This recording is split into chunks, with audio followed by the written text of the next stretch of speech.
feet! You!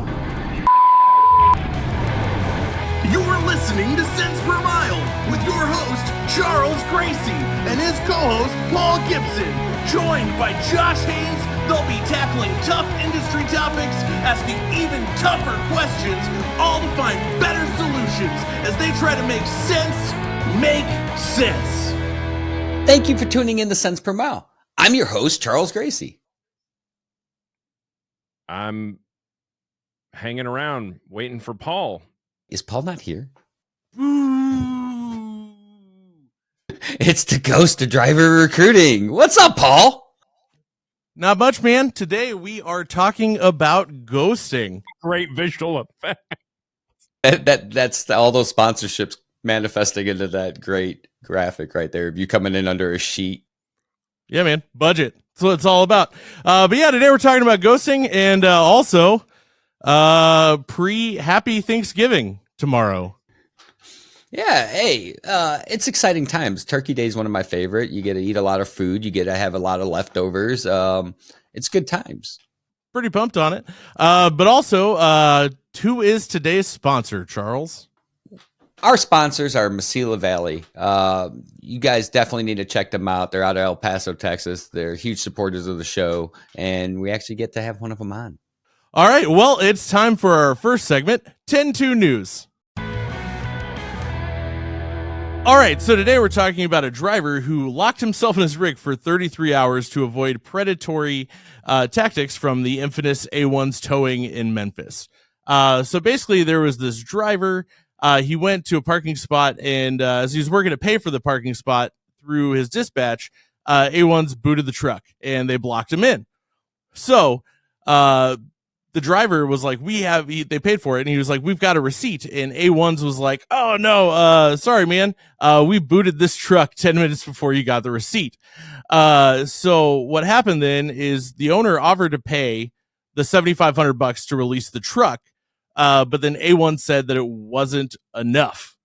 So at that point, they told the driver to just sit back in the truck and see what happens. And the driver's like, I'm not going to pay anything. 33 hours, though. Right. And while it was happening, then A1's driver, the tow truck driver, started to honk their horn and use the boom of the tow truck to start rocking the truck. So the driver called the cops and wanted to file harassment charges, but the local police were like, nah, man, there's been some weird lawsuit stuff and stuff like that. So then they went ahead and called the state troopers to come in. And then the lawyers showed up for the towing company when the state troopers showed up. And the lawyers started talking about laws and a bunch of other stuff. And so basically the troopers shut him down. And then after that, A1's only response left was, we can't find the key to the boot. So then the troopers were just like, cut it off. This is crazy. So I feel terrible for this driver. 10 minutes. You got this crappy tow company that's out there trying to just completely abuse the entire industry to make $1 and 33 hours to make a point. Luckily, all the police that came in and were involved in this, sided with the driver. But how crappy must that have been? Think about the revenue that driver lost, the revenue that company lost, all because of this crappy towing company. Someone definitely needs to get involved. But speaking of getting involved, I'm excited about our next story. Tell me a little bit about that, Paul. So our next story is basically they reintroduced a bill to guarantee truck drivers overtime into Congress. And basically what it would do would pretty much put any driver who works over 40 hours, to actually get paid overtime because they're not covered under, the 1938, Fair Labor Act. And so, yeah, it's kind of an interesting one. It's gotten really controversial because you have a lot of 1099 drivers who think it'd be weird. Then you have the ATA who are like, Well, I mean, you got to think of the implications of this. I mean, it is good and it needs to happen.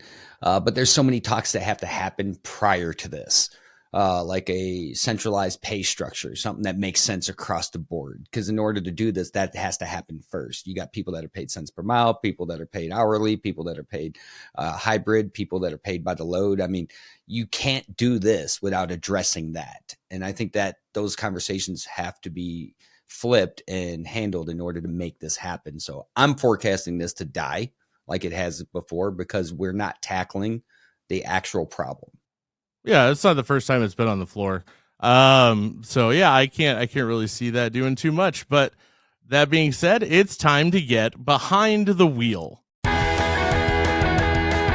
Partnering with CDLLife, they give us access to their audience and stuff like that, so we can actually poll a large number of drivers and get real data and get real opinions from real drivers about real issues. And so this week, talking about ghosting, we asked the audience, have you ever not shown up to orientation and why? And the bulk of the answers were actually because drivers, at the point between accepting the job and orientation coming up, the number one thing was that they would find out something else that they didn't find out through the recruiting process that was a deal killer. We all, when we're taking a job, have an interview process, conversation process. It's not new to any particular job out there. I think even Walmart interviews their people coming on. So with that being said, it would be a conversation piece. And when we were discussing this, for this, I talked to a couple of drivers on Twitter, and they were absolutely shocked that this actually takes place, which kind of really perplexed me a little bit at how they don't know this is happening, but they don't. And so I talked to several drivers and had this conversation, and they were just unaware that someone would do such a thing. And I told them, like, this is a huge problem in the industry. Why? And they couldn't give an answer. So the fact that the drivers don't realize it's happening, the carriers are having this issue that's getting worse and multiplying as time goes on. I think it almost comes down to having a conversation during the interview of, hey, if anything comes up that you don't like or anything, let's talk about it. Or getting ahead of it and trying to find out where those landmines are so you can have those conversations beforehand. Well, and I think doing it beforehand is important because actually half the comments ended up saying, no, I've never ghosted, but I've walked out of orientation. And the majority of the drivers who've talked about walking out of orientation were saying they found out something in orientation they didn't find out during the recruiting process. And that's a failure to recruit properly. You've been in recruiting. I mean, that is the sole job of recruiting, is to know the entire offer. I think every recruiter should sit through orientation, look through each piece of paper, and that helps you identify where the landmines are. It might also help you identify something that shouldn't be there, or at least have an explanation to why it exists. I've sat through orientations when I was a driver where you get in there and you get hit with that stack of paper. That's intimidating. I'm a truck driver, not a lawyer. I should not need legal counsel to review your onboarding documents. If that is you, hit us up. I will give you some advice because it should not be that. But outside of that, I think by sitting through the orientation process, you put yourself in the driver's shoes, and that'll allow you to see it from a different perspective, because often looking outside in looks much different than sitting in the seat and going through it. Yeah, and I think the other part of that too is, I mean, one thing that I started doing when I was recruiting was I would find out what deal killers typically were.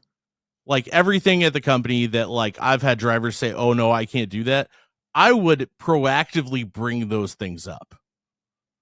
Like, because I would much rather have someone be like, oh, you guys don't have any Peterbilts? Well, that's a deal killer for me. I don't want to come there. I'm going to make sure to tell them, these are the models we have. These are the years that we have. These are the transmissions. I'm going to say, where you live, this is what you can expect for home time. And, making sure that I go back and forth between operations to find out that those things are correct, and then presenting them to the driver proactively instead of, because you got to talk about the terrible parts, because they're going to find it out eventually. So it's not a secret. You just need to be upfront about it. Well, this is trucking, and it's like any other job. It's not all rainbows and unicorns. I mean, you have your goods, you have your bads, and you just have to get those out, and you have to have an explanation why they exist. If you're a carrier that's given higher pay but not as good of a benefit package because you're giving it to them on the front end, be prepared to discuss that. If you're a carrier that has some killer benefits, but the pay might not be that 70 cents a mile that across the streets advertising, be prepared to explain where that difference in the pay is going. Because often we're all making the same dollar out there. No one's substantially different than the next one. So being able to explain where those differences are in the pay package, at the end of the day, the dollar's still the same dollar. All right. Well, we do have to get to our next segment, which is essentially gonna flow pretty good, I think. So it's time for This Week in Recruiting. Yeah. So this week in recruiting, what are we seeing? I mean, you're going into Thanksgiving. There's a lot happening here where recruiting is having to address these issues as far as ghosting, drivers' commitment. And I think it comes down to gauging their engagement. The recruiting process is a two-way street. It has to be treated with the respect it deserves. You have to be able to keep your applicants engaged. If your recruiting process looks like, hey, I got an application, they're interested in the job, you went in the process, and we don't talk until you're approved or denied, we're doing it wrong. You have to incorporate the applicant. You have to keep them engaged. And one of the ways I see that happening is by having conversations. I like using breadcrumbs. So you got the major things, Paul. You've done recruiting. You got your pay, your benefits, your home time. Like these things come out on the forefront. But think of all the accessorial stuff that carriers have spent a lot of money to have as bonuses. Those generally don't come out on that front end. So using those to maintain engagement and giving an update, even if there's no update available, shows that you're working with your applicant's success in mind. And I think it's one of those things too, where, you know, this time of year, it gets weird. Cause I guess when I was recruiting, I always felt like right as this is coming up, I had to double, triple down because I know I was about to hit a month where I wasn't going to hit any numbers because everybody's just going to be like, oh yeah, I'll come in after the holidays. And you have no idea how that's going to work. You have no idea if they are going to come in after the holidays or if they're just being nice. And then next thing you know, you have that giant January class coming up. Well, and that's exactly how it goes. And it repeats every year. And I think this year's a little bit more unique because of the freight market playing a big factor in it.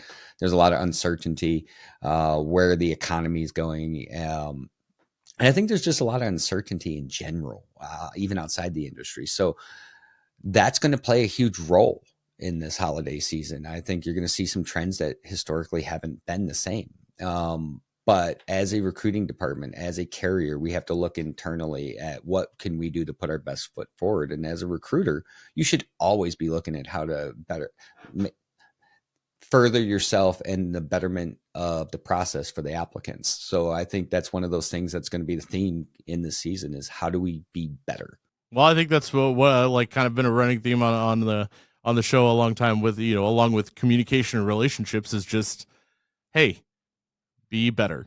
Real quick, it's time for a sponsor break. Mesilla Valley Transportation, founded by truck drivers for truck drivers. Why choose MVT? Well, it's simple. I started off as a driver. Now I'm managing routes. With MVT, the sky's the limit. Balance is key. State-of-the-art equipment, a strong focus on safety, and a family-driven company culture where respect and hard work are at the core. Mesilla Valley Transportation, where we care about you. Join our family today. So we're making sense make sense, and we're talking about ghosting. This is something that everyone is dealing with in the industry. A lot of it comes down to engagement. A lot of it comes down to building those relationships, communication. But often when we talk about this, what we fail to mention is expectations. Expectations of who? I think that's pretty important to specify in that situation. Both sides. As a carrier that's offering a job, we have expectations. As a driver looking for a job, there's expectations. And through that communication, communicating those expectations clearly will make both sides more successful throughout that funnel. I get that. So one thing that I would ask that we didn't really, you know, that we didn't cover earlier that I think is kind of a good devil's advocate position is kind of you look at the workforce as a whole, you know, between like the trend of quiet quitting and, you know, all the people that are like, oh, no one wants to work anymore, you know, all that kind of stuff. Do you think that this increase is just reflective of more things that are going on with the overall workforce, which is why you're seeing an increase of ghosting and recruiting? I think it all ties together, and I think we have to evaluate all different sides of this and tackle it from each side because each one has its respective solutions that contribute to the overall success. But I also think through that communication, through those setting of proper expectations, evaluations matter, accountability. We can't get complacent. We always have to be trying to do it better. We have to make it easier. And we have to be realistic with what's happening outside of the industry. When you got jobs that are paying almost as much as these driver jobs, even if it might be less, and those drivers can be home without worrying about being a rolling lottery ticket. Yes, they're going to consider the other job. When you got drivers that could be home that are having children or growing families, and they can take that $300 a week pay cut and be home, all they got to do is cancel cable to settle out that difference.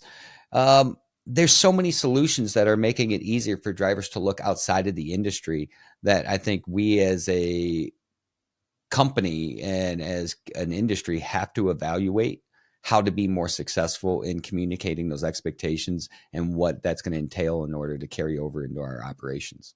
Oh, yeah. So last week we kind of talked about disengaged leads, and a lot of drivers are in position to where the lift to apply is so easy, and they're bombarded with ads. At that point, what do you feel like there's a lack of feeling any sort of obligation to even go to orientation when you see a lot of companies throwing themselves out like that? I think there's so many contributing factors to this, but I think the barrier to entry is so low that it's removed some actual intent from the process. Filling out an application is no different than filling out a lead form. I also think that as far as drivers go, they've been burned. How many times have you heard the story of a driver being flown to orientation, sitting in class, and then, oops, we found something out that should have been done on the front end before they turned down another job offer to take the one that they're sitting. I mean, we as an industry have failed ourselves. And we as an industry have to address this and take ownership of that and be better. We have to be accountable. These are real people. If they passed up other jobs to show up to your orientation and you found out something else, then maybe we need to go that extra mile to see what we can do to make it stick, rather than throwing that driver on a Greyhound and saying, thanks for participating. Have a great day. You want a Greyhound. We have to do better. We have to realize these are real people. And I know there's cost associated with this process. I understand, but take the time on the front end, take the conversations, and just be accountable. All right, gentlemen, it is about that time that we need to bring on our guest in the passenger seat. So, Charles, who do we have today in the passenger seat? We got Robert Pearson. He's the vice president over at Mesilla Valley Transportation. Robert, thanks for coming on the show. Great to be here once again with you. Excited to see you guys. It's always good conversation. And when we were talking about this topic, you came to the forefront because you operate at a much bigger scale than some of the people out there, and you see this problem. We're talking about ghosting. I mean, it's a prevalent conversation in recruiting. So what's your thoughts on this? Relationships. Build relationships. The biggest thing right now is when you have to hire a bunch of people on a week-to-week basis. Instead of hiring one or two, you're hiring 20, 40. There's some mega carriers that have triple-digit orientations. It becomes more important than ever that you build that relationship from the beginning with the driver. That driver can't feel like they're one of 100. That driver has to feel that you legitimately care about what their wants, their needs are, that you want to work with them 6 months, 12 months down the road. When a driver, or quite frankly, any human being, feels like they're basically a cow going into the slaughterhouse, it's hard to get excited about the job, and that driver will end up ghosting you. So it becomes really important that you have empathy, that you listen, that you take time to have an extended conversation with the driver. That driver, if I'm talking to them, convincing them, hey, this is your best career option to come with us, I owe it to the driver to make sure they do not feel like part of an assembly line. So that's one of those things, and I've talked about it before, where you got to connect the dots, find out the driver's issues and wants and needs, and connect the dots to what you have and how those two can service each other. What's some of the ways that you're training your team and working with your team to do exactly that? How are you solving the problems? You direct the conversation, but that driver is honestly doing 70% of the talking in those phone calls. You have to be willing to shut up and listen.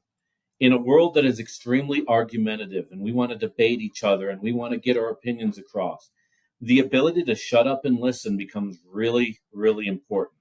So letting that driver tell you, what is it that they're looking for? Why didn't it work at the last carrier? Why do they not feel appreciated? Why is the revenue not there for them in their paycheck? In order to do that, and the inclination, especially of new recruiters, is to talk. Start throwing stuff at them. We have this, we have this, we have this. And that might be great, and the driver may like it, but if you aren't addressing what the driver really wants to talk about, you're not winning, you're just talking more. So that ability to shut up and listen, let the driver probably talk about 70% of the conversation becomes really, really important. If a recruiter gets off a call and feels, boy, I talked a lot, chances are you did not build a rapport with that candidate. That candidate's not interested. You're just feeling a high because you did most of the talking. So you've been doing this for some time, and we're in that unique time where you got the holidays on both sides. Ghosting's very prevalent. Relationships matter. As you said, being able to shut up and listen matters. What's your biggest tip and trick to someone out there that's trying to reduce the amount of ghosting that they see during this time? Transparency. So as an example, I have an orientation the week of Thanksgiving. I have freight that moves in particular out of El Paso, specifically that Wednesday and that Thursday leading into Thanksgiving. That means I need to have a conversation with the driver that might be attending orientation that week. You should be showing up to orientation expecting to move a load when you leave class. You're going to be working on Thanksgiving. It may not be what the driver wants to hear. It may be somewhat awkward depending on a driver's scenario. But the worst thing I can do is leave that in doubt, not mention it a couple other times, because at a certain point, the driver at the last minute might go, wait a minute, does this mean I'm not being home on Thanksgiving? And the driver might not want to admit to the fact that they maybe should have asked that earlier on. If you're a recruiter, you should already be talking about that fact. You're much more likely to have that driver show up knowing the good, the bad, and the ugly. If you don't have that conversation, you are likely to have a driver just disappear on you. And it's because you weren't being dishonest. You were being overly vague. And vagueness is just as bad as telling a lie in many cases. Yeah. So with Thanksgiving being a couple weeks prior and then Christmas right on the verge, I think it's huge that we have those conversations. The carriers are bringing in these drivers. This is that weird point where you got Thanksgiving on this side, Christmas on this side, and you got these applicants coming in. Trucking does not stop. We have a need to bring in people, whether it's to keep up with turnover, new trucks coming in, new lanes coming on, peak season, various reasons. How do you prioritize this time? I mean, is it a volume game? Is it let's focus on our core? Let's focus on how we go about it. I mean, I've done this for some time, and I always find that it's a very different game in this little window than it is any other time of the year. I think part of this year that's different is the current freight environment. The freight environment this year compared to previous years have impacted the way that we approach orientation. And that's the other thing that gets really concerning about ghosting is when I make a hire, I have to protect the freight of the 1,900 other drivers that we have. So as an example, that driver that does ghost me, I can't hire them again in the next year. I can't take that risk that might be the candidate that's most likely to do that under a load. So as a recruiter, I have an obligation to the driver. I have an obligation to my current drivers to make sure I'm bringing on the best candidate possible that's not going to cost us freight. To have a very clear, open relationship so that person shows up, or if they're not going to show up, we have that dialogue that we can work again in the future sometime soon. That's a unique dynamic from the standpoint, we had a meeting with one of our prominent customers about 3 weeks ago. That customer is getting 98% on-time service from all the carriers they do business with. 98% is no longer special. They're getting it from all of them. So that rapport and that discussion of, hey, I need you to show up and do this, this, and this, I owe it to my current driver base to protect their interests. So that new driver that comes in and may be consistently late on a load, there's a consequence for 1,900 other drivers when that happens. So it's having that very honest, heartfelt conversation. You're not being bossy. You're not being authoritative. But from a recruiting standpoint, you have a much bigger presence in how do I protect the current drivers that I have to make sure that their profits and revenue line up as we go into the next year. That impacts those conversations near this back part of the year here. We're going to be very, very busy this quarter, and most people are going into Christmas. But we're preparing. We got to bring on the best possible driver so that the first quarter of next year, as freight subsides coming out of the holiday, I can protect our current drivers. That's a unique dynamic where in the past it would have been hire, hire, hire. That's not the case this year for many carriers. Yeah, so I think, to just kind of recap that, I think what I'm hearing a lot of is setting expectations through communication. Yep, exactly. You were a lot less wordy than me. I appreciate that. I'm glad you broke it down because it seems so common sense style and execution wise that you would think everyone's doing it. But as you and I have discussed in the past, you go into some of these places and you find out it's not taking place because either recruiter burnout, complacency, there's all kinds of things that feed into this.